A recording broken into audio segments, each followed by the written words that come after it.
Un message, c'est celui de dire à nos amis du PPRD de ne pas soutenir l'AFC, de ne pas soutenir l'Alliance Fleuve Congo de Corneille Nangaa, de ne pas se cacher non plus.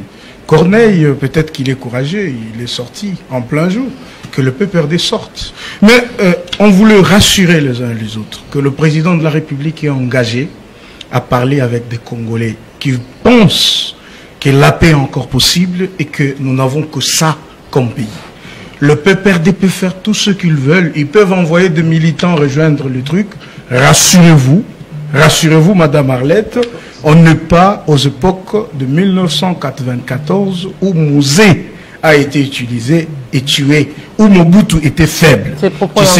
Tshisekedi est très fort pour l'instant et il a déjà gagné la guerre. Si vous vous évertuez à penser que, avec les Kalachnikov que vous avez à gauche, à droite, Tshisekedi va fuir ou il va capituler, ce n'est pas question, mais seulement, comme il est le père de la nation, il est là pour tous les Congolais et il va parler avec des Congolais quand il le faudra pour refaire la paix. Madame Modi. Suffisamment du temps parce que peut-être que vous ne comprenez pas. Prenez le temps qu'il faut parce qu'on doit tenir compte justement du temps des paroles. Je comprends la communication politique du PPRD tout comme de notre expert. On n'est pas né de la dernière pluie, mais on peut comprendre que Madame Arlette veut nous rappeler que c'est à cause de la fin de la coalition FCC-CACH qu'il y a cette guerre. Entre autres. C'est ce qu'elle dit. Ça veut dire, si aujourd'hui il y a des Rwandais qui nous occupent ici, c'est parce que entre le FCC-CACH, il y a eu divorce. Ça veut dire, un cadre du FCC a été trahi et le Rwanda se fâche pour venir nous faire la guerre aujourd'hui.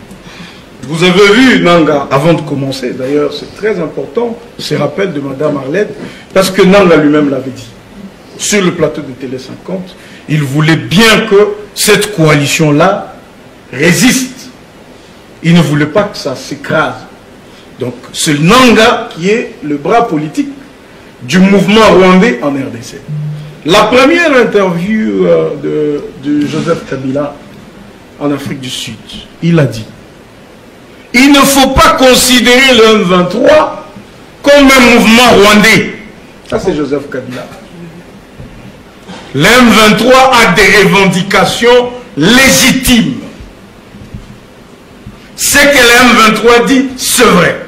Là, tous les Congolais savent que ceux qui se disent être dans le M23 ne sont pas des Congolais pour la plupart. C'est des militaires rwandais, armés rwandais, qui sont avec Henri Magie, et les autres qui sont cadres du PPRD. Et les Henri Magie et les autres. Depuis qu'ils sont membres, cadres de cette alliance, le PPRD ne les a jamais exclus. Et ces cadres de l'UDPS, voilà, l'UDPS les a exclus. Je reviens à ce que Madame a dit. Madame, ne crachez pas sur le peu qui reste aux enfants de Goma et de Bukavu. On les viole chaque jour, on les tue, vous ne parlez pas. On les enrôle de force, avec armes à la main. Vous savez comment on les nomme. Vous avez des compatriotes du PPRD qui sont là. Vous savez qu'à Goma, nos compatriotes n'ont pas de liberté.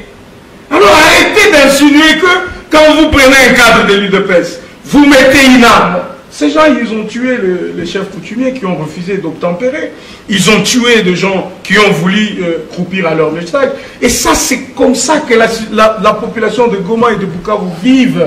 Même la rhétorique selon laquelle je vois mon frère Mouchaga Moussa dire: on ne peut pas défier un peuple éternellement. Non. Félix Tshisekedi n'a pas défié un peuple. Vous faites le jeu de l'AFC M23. Tshisekedi n'a pas défié un peuple.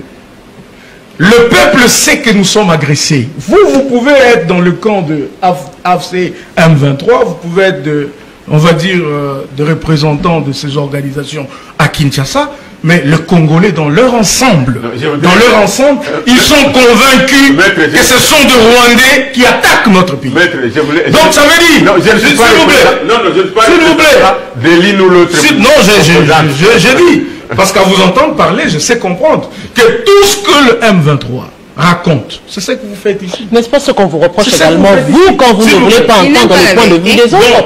C'est ce qu'on reproche également à l'Union sacrée. À chaque fois qu'il y a un avis contraire, à chaque fois qu'il y a un autre son de cloche, vous ne voulez pas écouter et automatiquement vous caricaturez. Et c'est ce qu'on vous reproche depuis la nuit des temps, qui est même à la base de la question de la cohésion nationale aujourd'hui. Est-ce qu'aujourd'hui, on peut accepter, parce que finalement, un 23, Congolais, pas Congolais, le gouvernement a accepté de dialoguer finalement avec le M23. Écoutez, madame, nous ne pouvons pas tronquer l'histoire. L'histoire, c'est celle que je vous relate. Nous sommes agressés par un État voyou, le Rwanda.